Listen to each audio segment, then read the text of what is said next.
Okay, good morning everyone. So today we are discussing about the binomial distribution. So in case of binomial distribution, my main focus will be कि आपको formula जो use करना है वो कैसे use करना है, वो मेन फोकस रहेगा कि हम जो फॉर्मूला अप्लाई करेंगे फॉर्मूला क्या है. मैं बहुत ज़्यादा थ्योरेटिकल डिस्कशन में नहीं जाऊँगी, ठीक है. मैं मेजरली जो बहुत इम्पॉर्टेंट है वही चीज़ बताऊंगी ताकि आप एटलीस्ट क्वेश्चन ट्राई कर पाओ, ठीक है. तो वो समझाने के लिए शॉर्ट में कि मैंने वीडियो बनाया.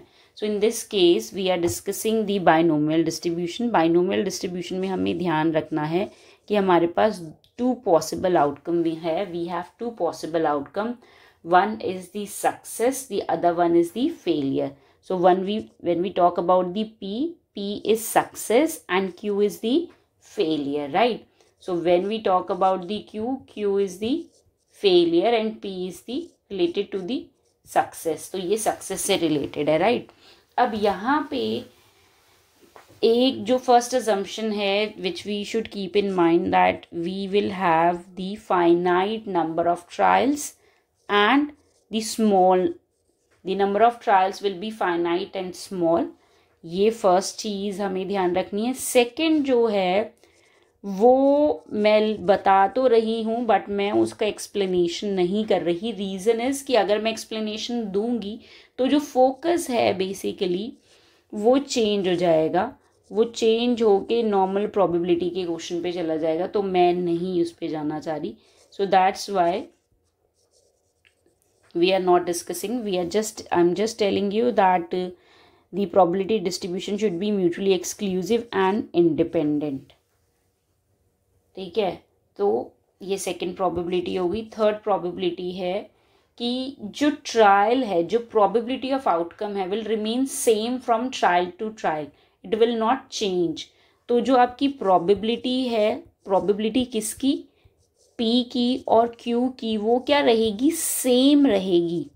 ऐसा नहीं है कि वो चेंज हो जाएगी कि when we are saying the value of x is 2 तो P की वैल्यू कुछ और है. When we are saying value of x is 3 तो कुछ और वैल्यू है. ये जो वैल्यू है वो सेम रहेगी, ठीक है. किस में सेम रहेगी, from one trial to the other trial.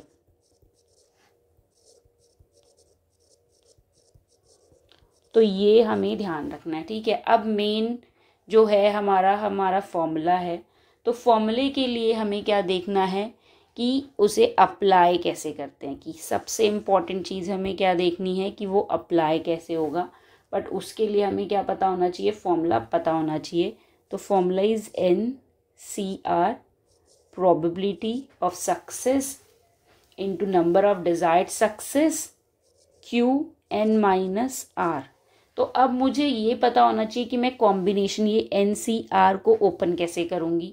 तो ये ओपन करने का आपको पता होगा, ये आप पहले अपने मैथ्स वगैरह में पढ़ के आओगे. N factorial, R factorial, N-R factorial. तो ये हमने C ओपन किया है. अब जो आपको प्रोबेबिलिटी दे रखी होगी, ठीक है, सक्सेस की, वो आप लिखोगे. और R is the desired means number of success desired, कि मैं 2 टाइम्स आ रही हूँ, 3 टाइम्स आ रही हूँ, 4 टाइम्स आ रही हूँ, तो वो हो जाएगा. और Q क्या करोगे, जो टोटल नंबर ऑफ ट्रायल्स हैं उसमें से आप R को लेस कर दोगे तो Q के लिए आपके पास पावर आ जाएगी. तो N is total number of trial. तो N क्या बताएगा आपको, जो टोटल है, ठीक है. तो यहाँ पे हम किसकी बात करेंगे, टोटल की बात करेंगे, ठीक है. तो टोटल नंबर ऑफ ट्रायल्स हमें कहाँ से पता चल रहे हैं, N से पता चल रहे हैं. और R हमें बताएगा जो डिजायर्ड है, ठीक है, कि हम डिजायर्ड की बात कर रहे हैं कि डिजायर्ड नंबर ऑफ सक्सेस कितनी हम चाह रहे हैं. उसको समझने के लिए हम एक क्वेश्चन लेते हैं, देन आपको और क्लियरिटी होगी. So this is the question. We are throwing a pair of dice. कितनी बार थ्रो कर रहे हैं pair of dice, 6 times. So pair of dice, 1 dice जो पॉसिबिलिटी है मीन्स सॉल्यूशन करने से पहले हमें क्या करना है, आउटकम चेक करने होते हैं. तो जो फर्स्ट डाइस हैं उसके मैक्सिमम कितने पॉसिबल आउटकम हो सकते हैं 6, सेकेंड आए इसके, तो टोटल हमारे पास कितने 36 आउटकम होंगे। ठीक है, तो टोटल आउटकम हमारे पास इतने हैं। अब हम ये सोच रहे हैं कि हमारे पास जो पेयर ऑफ डाइज हम थ्रो करें उसमें जो टोटल आए ना, वो टोटल कितना होना चाहिए, 9 होना चाहिए। और अगर वो 9 आ रहा है तो वो हमारी सक्सेस है। अगर if we are getting 9 then this means we have the success. If we are not getting the 9 this means we are not getting the success. अब ये टोटल आउटकम तो मुझे पता चल गए कि मेरे पास, अगर मैं टोटल आउटकम की बात कर रही हूँ तो मेरे पास ये टोटल आउटकम हो गए। ठीक है, अब आउटकम के बाद मुझे और कुछ भी तो चाहिए, तो मुझे क्या चाहिए नेक्स्ट, मुझे चाहिए कि जो टोटल ऑफ 9 आने के चांसेस हैं, ठीक है, कि अगर मैं बोलूँ कि मुझे क्या चाहिए, टोटल ऑफ 9 चाहिए, तो 9 कब कब बन सकता है, या तो फर्स्ट में 4 आए, सेकंड में 5 आए। ठीक है, फर्स्ट में 5 आए, सेकंड में ये आए। ठीक है, या फिर वो 6 और 3 के कॉम्बिनेशन से बन सकता है। ठीक है, तो इन कॉम्बिनेशंस में क्या आ सकता है, 9 आ सकता है। तो अगर मैं देखूं कि प्रोबेबिलिटी, ठीक है, कितने आउटकम्स हैं जिसमें 9 आने के चांसेस हैं, तो 4 हैं, और टोटल आउटकम मेरे कितने हैं 36। तो मुझे अगर अपनी पी की वैल्यू निकालनी है, प्रोबेबिलिटी ऑफ सक्सेस की अगर मैं बात करूं, तो मुझे अगर पी एस्टिमेट करना है तो पी के लिए क्या होगा, the probability of favourable outcome is 4 times, तो 4 चांसेस हैं, मतलब 4 टाइम्स 9 आने के चांसेस हैं, और टोटल आउटकम मेरा क्या 36। तो प्रोबेबिलिटी ऑफ सक्सेस इज 1/9। ठीक है, और एक चीज़ और बहुत इम्पॉर्टेंट है कि P plus Q is 1, because हम क्या बोलते हैं कि टोटल जितने भी आउटकम्स हैं उन सब की प्रोबेबिलिटी को ऐड करेंगे तो we will get 2। So here we can have the success और फेलियर। हमारे पास 2 ही आउटकम हो सकते हैं, तो सक्सेस होगी या तो 9 आएगा या नहीं आएगा। सो वी कैन हैव 9 और नॉट। ठीक है, तो 2 सिचुएशन है, तो उन दोनों का टोटल क्या हो गया 1। So if we want to estimate the value of Q, we can write 1 minus P. So 1 minus P is 8/9. So Q is 8/9, P is 1/9. ये एक बेसिक कैलकुलेशन है जो हमें पता होनी चाहिए। ठीक है, अब यहाँ पे क्वेश्चन में क्या है कि 2 ही ऑब्जर्वेशन है। ठीक है, या तो सक्सेस है या फिर फेलियर है। और जब आप बाइनोमियल की बात करते हो तो वहाँ पे आपकी जो इम्पोर्टेंट बात है, जो आपको पता चलता है कि क्वेश्चन बाइनोमियल का ही है, ये कैसे पता चला, तो जो आपकी प्रोबेबिलिटी ऑफ सक्सेस है वो जो वैल्यू है वो नॉर्मल होगी। जैसे 1/9 आ रहा है, बट अगर आप पॉइजन की बात करोगे तो वहाँ पे जो प्रोबेबिलिटी ऑफ सक्सेस होती है वो बहुत लो होती है। ठीक है, अगर बाइनोमियल की बात करते हैं तो वहाँ पे प्रोबेबिलिटी ऑफ सक्सेस मेरी, अगर मैं इसकी बात करूँ तो क्या रही है 1/0.111 एंड ठीक है एंड सो ऑन। बट अगर मैं वहीं पॉइजन की बात करती तो वहाँ पे 0.0 ऐसे कुछ, या 0.05 या इस टाइप की वैल्यूज़ हमारे पास आती। तो जब आपकी प्रोबेबिलिटी की जो वैल्यू है, जो सक्सेस की वैल्यू है वो हाई है, ठीक है, मतलब एटलीस्ट 0.11 आ रहा है, तो और जब बहुत ही लो हो जाएगी तो वो पॉइजन का केस है। अगर नॉर्मल सिचुएशन है तो वो बाइनोमियल का केस है। ऐसे भी आपको पता चलता है। ठीक है, और वहाँ पे नंबर ऑफ ट्रायल्स क्या होते हैं, बहुत ज़्यादा होते हैं। जब नंबर ऑफ ट्रायल्स कम है, ठीक है, या आप ये आउटकम वगैरह जो कैलकुलेशंस कर रहे हो, यहाँ पे नंबर ऑफ ट्रायल्स अगर कम है फाइनाइट वीकेंड से, तो वहाँ पे आप बाइनोमियल अप्लाई करते हो। और जब ज़्यादा हो रहे होते हो तो आप क्या करते हो, पॉइजन अप्लाई करते हो। ठीक है, तो ये हमें क्वेश्चन पता चल गया कि ये जो क्वेश्चन है वो बाइनोमियल का है, तो इसीलिए हम इसमें क्या करेंगे, बाइनोमियल की कैलकुलेशन के हिसाब से करेंगे। अब जब हम बाइनोमियल के हिसाब से कैलकुलेशन करेंगे तो उसने क्वेश्चन में पूछा है the probability of getting at least 5। तो जब मुझे बोल रहा है कोई एटलीस्ट वाली बात बोल देता है तो वहाँ पे मुझे क्या करना है, एटलीस्ट 5 की, तो मुझे x की वैल्यू या तो 5 हो या क्या हो, 5 से ज़्यादा हो। तो ज़्यादा मैक्सिमम हम कितनी बार जा सकते हैं, 6 टाइम्स। तो डिज़ायर्ड नंबर ऑफ सक्सेस या तो मैक्सिमम 5 बार, क्योंकि मैंने थ्रो कितनी बार किया, 6 बार किया है। अब उसमें मैं कह रही हूँ कि मिनिमम 5 बार सम ऑफ 9 हो, और बहुत ज़्यादा कितनी बार हो सकता है, 6 टाइम्स ही हो सकता है। तो यहाँ पे जब हम प्रोबेबिलिटी एस्टिमेट करेंगे तो वो होगा probability when x is equal to 5 plus the probability when x is equal to 6। तो ये दो प्रोबेबिलिटी निकाल के जब हम ऐड कर देंगे तब हमें मिलेगी probability of getting at least 5 success. तो इसको आप ऐसे डिनोट कर सकते हो कि हम क्या निकाल रहे हैं, probability of getting at least 5 success means x की वैल्यू मिनिमम 5 या उससे ग्रेटर देन है। ठीक है, तो ये हमें एस्टिमेट करना है क्वेश्चन के अंदर। This is what we are going to estimate. अब मुझे x पता है, x की वैल्यू पता है। ठीक है, तो मेरे पास नंबर ऑफ ट्रायल्स क्या है, पहले तो मुझे ये क्लियर होना चाहिए। मैक्सिमम नंबर ऑफ ट्रायल क्या है, n है, और डिजायर्ड नंबर ऑफ सक्सेस कितनी मैं चाहती हूँ, 5 times. Desired number of success मैं कितनी बार चाहती हूँ, 5 times.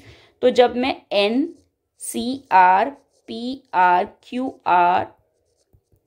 Q n minus r का फॉर्मूला लगाऊंगी, ठीक है, तो ये फॉर्मूला एक बार मुझे 5 के लिए अप्लाई करना पड़ेगा और यही सेम फॉर्मूला एक बार मुझे किसके लिए अप्लाई करना पड़ेगा, 6 के लिए अप्लाई करना पड़ेगा। तो यहाँ पे एक बार 6 means when r is equal to 6, when r is equal to 5, दोनों और n दोनों के केस में क्या रहेगा, 6 रहेगा। और तब मैं अप्लाई करके देखूंगी कि क्या आ रहा है और उनका टोटल कर दूंगी तो मेरा आंसर आ जाएगा। ठीक है, अब फर्स्ट वाले केस में what is the value of n, 6c 5।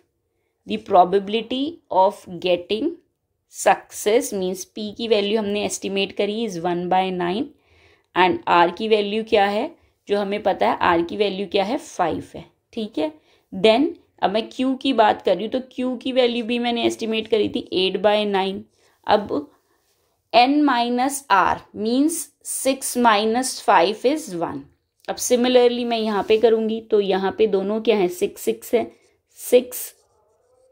6c 6 and 1/9, 1/9 divided, इसकी पावर क्या होगी 6, क्योंकि r क्या है यहाँ पे 6 है। एंड देन अगर मैं q की बात करूँ तो q is 8/9 and in this case 6 minus 6। तो यहाँ पे आपको थोड़ी सी क्लियरिटी होनी चाहिए कि जब पावर 0 है किसी भी, ठीक है, इसके अंदर सपोज 8/9 की पावर अगर 0 है, so this means this is equal to 1। तो ये थोड़ा सा फर्स्ट चैप्टर से रिगार्डिंग, या ये परम्यूटेशन एंड कॉम्बिनेशन ओपन कैसे करते हैं, सॉल्व कैसे करते हैं, ये थोड़ी सी आपको क्लियरिटी होनी चाहिए, तब आप इसको इजीली कर सकते हो। बट स्टिल अगर थोड़े बहुत भी आइडिया है तो भी आप इसे सॉल्व कर सकते हो।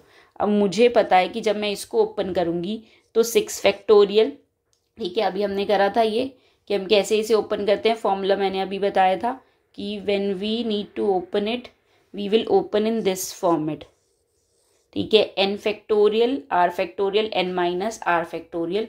तो ये हम फॉर्मूला क्या करेंगे, यूज करेंगे। तो what is n, n is 6, r is 5 factorial, ठीक है, और ये क्या है 6 फैक्टोरियल है ये यहाँ पे। देन इसमें n क्या है हमारा 6 और ये क्या है 5 दिस, ठीक है, और फिर आप इसे सॉल्व करोगे तो ये 1/9 power 5, then 8/9 the power is 1, and here the 5 factorial and 5 factorial will cancel out. Here we will have the 1 factorial. So 6 into 1/9 is to the power 5 and 8/9 is to the power 1. So this is for the 5, and then here when we will open, so n factorial and we will have the r factorial and 6 minus 6 r factorial, तो ये cancel out हो जाएगा, and this is 1/n 6 and 8/9 0. So here this value is 1, ये जो whole value है, this whole value is 1 factorial and this is 1/9 और वो क्या हो जाएगा 1 हो जाएगा. So in this way you can solve it.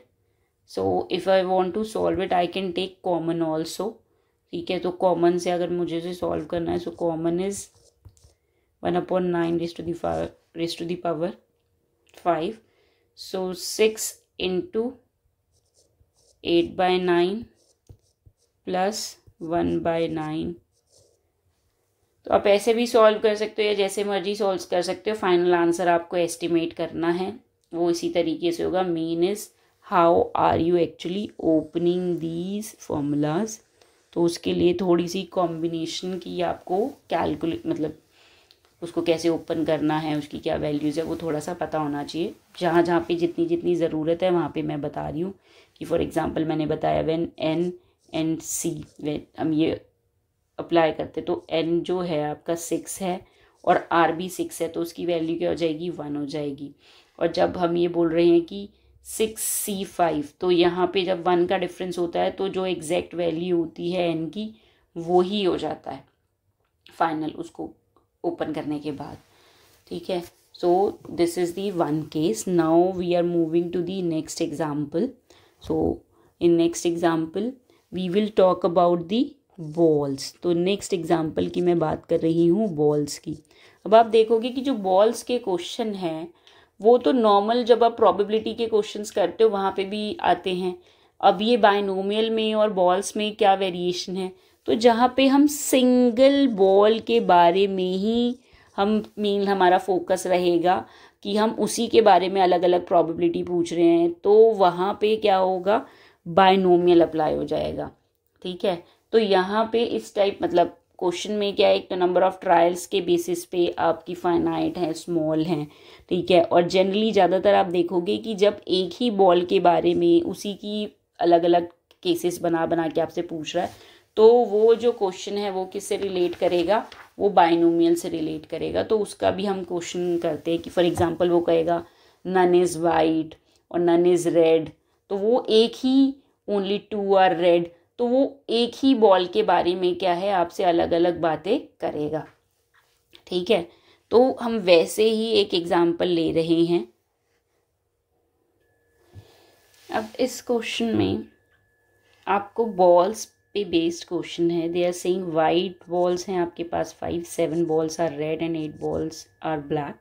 So total balls आपके पास हो गई 20 and we are drawing 4 balls. When we are drawing 4 balls with replacement, मतलब आपने एक बॉल निकाली है, चेक करी और दोबारा रख दी है, तो वो क्या हो गया, विद रिप्लेसमेंट। विदाउट रिप्लेसमेंट में क्या होता है कि आपने एक बार बॉल निकाली और वापस नहीं रखी, तो उसकी कैलकुलेशन थोड़ी अलग हो जाती है। तो वो आप सिंपल प्रोबेबिलिटी के क्वेश्चन जब आप करते हो तो वहाँ पे बहुत ज़्यादा क्लियरिटी होती है। अभी के लिए बस इतना समझ लो कि बॉल्स आपने निकाली, चेक करी और वापस रख दी, तो आपने 4 बॉल्स क्या करी हैं, ड्रॉ करी हैं।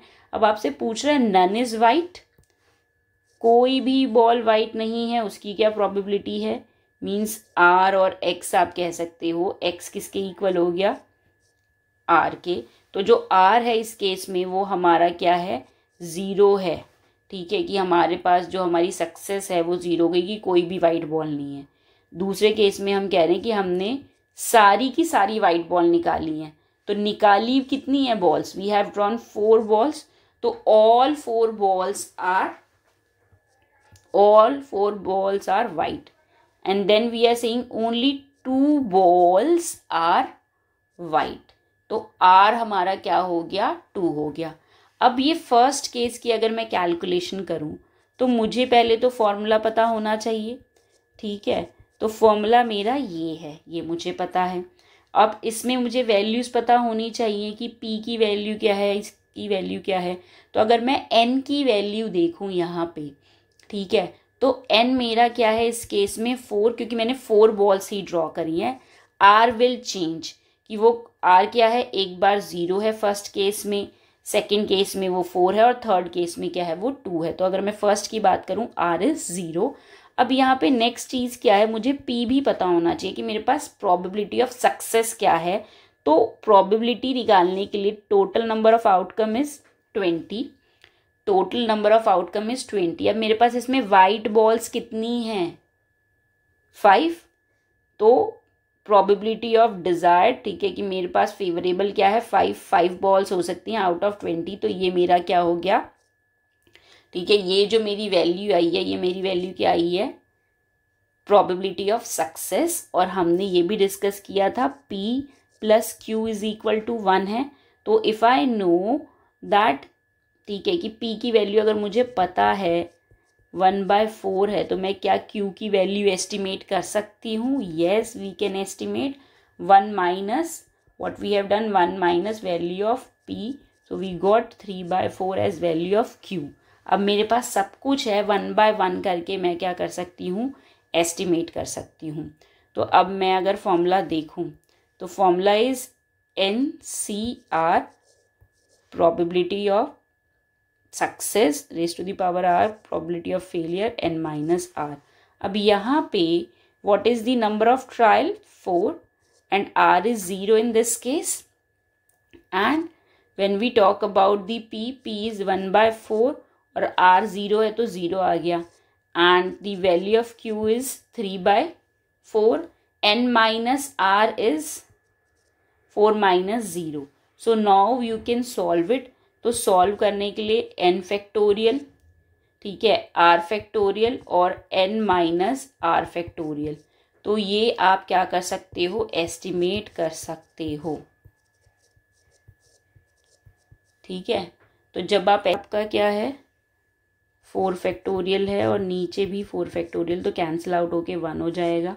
ठीक है, ये जो 1 बाय 4 है ये ऑलरेडी 1 है, तो आपके पास 3 by 4 raise to the power 4 ये लेफ्ट आउट बचेगा। तो आप इसकी फाइनल कैलकुलेशंस करोगे। ठीक है, तो ये हो गया आपका part 1। Now we are moving to the part 2। Part 2 में क्या पूछ रहा है, ऑल आर वाइट। तो यहाँ पे दोनों वैल्यूज़ क्या हैं, इक्वल हो जाएंगी। तो आपको देखना है कि अगर दोनों इक्वल हैं तब क्या होगा। तो जब दोनों भी इक्वल होती हैं, मतलब कि जब R भी 4 है और N भी 4 है, तब भी NCR और वी कैन से 4C4 की वैल्यू भी क्या होगी, 1 होगी। अभी हमने देखा 4C0 ऊपर वाले में वो भी 1 था, और अब जो हमने किया है 4C4 वो भी क्या है, 1 होगा। तो इसकी भी आप जब कैलकुलेशन करोगे सेकंड केस में, तो वो कैलकुलेशन कैसे होगी वो देखते हैं। तो सेकंड केस में जब कैलकुलेशन हो रही है तो वहाँ पे हमने क्या बोला है, ऑल, ठीक है, that time what we are saying, all are white. तो सारी की सारी क्या है, वाइट है, हम ये बोलना चाह रहे हैं। तब क्या होगा, तो वहाँ पे हम बोल रहे हैं N भी 4 है और R भी 4 है, और जो P और वो probability of success, probability of failure वो सेम रहेंगे, वो चेंज नहीं होते ट्रायल के अकॉर्डिंग। ठीक है, तो जब आप फॉर्मूला लगाओगे NCR probability of success raise to the power R probability of failure N-R, तो यहाँ पे 4C4, अब 1C4, अब यहाँ पे ये 4 है।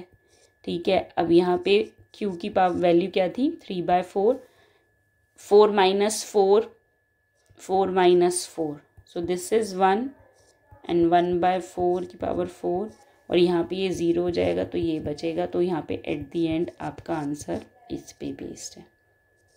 ठीक है, थर्ड पार्ट में वो कह रहा है ओनली 2 आर वाइट। तो जब वो थर्ड पार्ट की बात कर रहा है ओनली 2 आर वाइट, तो यहाँ पे N तो आपका 4 है, ठीक है, लेकिन डिज़ायर्ड सक्सेस आपकी 2 ही है। तो वहाँ पे फॉर्मूला तो सेम लगेगा, लेकिन वैल्यू R की चेंज हो जाएगी। यहाँ पे R लगेगा 4C2, 1 बाय 4, 2, 3 बाय 4, 4 माइनस 2। तो आप इसको ओपन करोगे n factorial, 2 factorial, 4 minus 2 factorial, ठीक है, और ये हो जाएगा 1 बाय 4 की पावर 2 एंड 3 बाय 4 की पावर 2। तो आप इसको सॉल्व करके देखोगे कि क्या आएगा। तो जब आप इसे सॉल्व करोगे तो इसको ऊपर वाले को जब मैं अगर सॉल्व करना स्टार्ट करूँ तो 4 factorial into 3 factorial into 2 factorial, तो ये कैंसिल आउट हो जाएगा। अब नीचे भी आपके पास 2 फैक्टोरियल है, ऊपर 4 इंटू 3 है मेरे पास, और नीचे 2 फैक्टोरियल है, तो 2 इंटू 1 ही हो गया। अब इसको कैंसिल आउट करूँगी दिस, तो ऊपर मेरे पास क्या है, 6 है, राइट, एंड 1 बाय 4 की पावर 2 एंड 3 बाय, तो यहाँ पे मेरे पास 6 बचा, 1 by 4, 2, 3 by 4, 2। So based upon this you can calculate the final answer. So this is related to the calculation of the binomial distribution. अब एक शॉर्ट क्वेश्चन ले लेते हैं कि आपको दे रखा है, ठीक है, अब इसमें मैंने आपको नहीं बताया बट मैं अब साथ साथ बता देती हूँ कि जब हम बात करते हैं बाइनोमियल में मीन की, तो mean is basically n into p. When we talk about the variance, this is n into p into q. N is the number of trial, p is the probability of success, variance is number of trials, probability of success and probability of failure. तो ये आपका क्या आ जाएगा, variance आ जाएगा. तो अगर आपको short question भी इस पे बेस्ड भी क्वेश्चन शॉर्ट आ सकता है, तो वहाँ पे अगर मेरी मीन की वैल्यू है, मुझे एस्टिमेट करनी है, तो वहाँ पे मैं n और p को मल्टीप्लाई कर दूंगी, तो मेरे पास क्या आ जाएगा, मीन आ जाएगा बाइनोमियल के केस में. ठीक है. और अगर मुझे वेरिएंस चाहिए तो n into P into Q करूँगी, तो मेरे पास क्या आ जाएगा, वेरिएंस आ जाएगा बाइनोमियल के केस में. अब शॉर्ट क्वेश्चन है. ठीक है. तो शॉर्ट क्वेश्चन क्या है कि आपको क्या दे दिया, मीन दे दिया 9. ठीक है. और वेरिएंस दे दिया 6. तो अगर मैं n p q को डिवाइड कर दूं n और p से, तो मेरे पास क्या बचेगा. ठीक है. ये मेरे पास जो वैल्यू आएगी 2/3, तो वो किसको डिनोट कर रही है, ये जो वैल्यू मेरे पास 2/3 आएगी वो डिनोट कर रही है q को, क्योंकि ये और ये कैंसिल आउट हो जाएगा, तो मेरे पास q इज इक्वल टू, ठीक है, यहाँ पे मेरे पास क्या है, q है, और इधर है मेरे पास 2/3. ठीक है. इधर है मेरे पास 2/3.